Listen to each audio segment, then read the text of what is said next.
สบายดีทุกคนมันยังพรสิพาทุกคนมาเบิ่งวิธีสังเกตหมักมันระหว่างสองหน่วยอันนี้เนาะสองหน่วยนี้มันจะมีความแตกต่างกันแบบใดเนาะอันนี้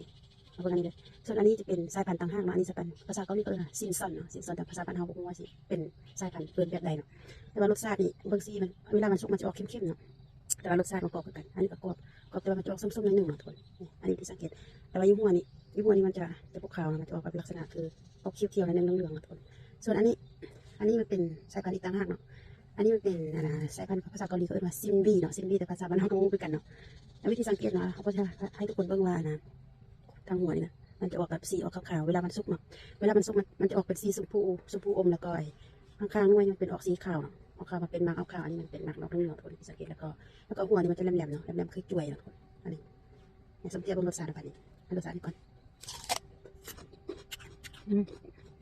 อันออกหวานส้มนิดนึงเวลาสุกมันเป็นสีเหลืองอันนี้อันนี้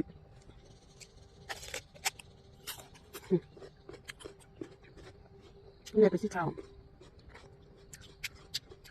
เราลองรสชาติหนึ่งออกหวานกว่าแบบกระหามโบกสมเลยนะโบกสมกันได้เนี่ยหวานแล้วก็กรอบอย่างเดียวบางสีต่าง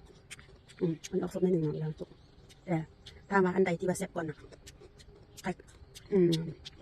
แซ่บคนละแบบเนาะสำหรับผู้ใดที่มักแบบใดนะแต่สำหรับคนละว่าอันนี้ค่อนข้างแซ่บก่อนนะอันนี้ค่อนข้างแซ่บ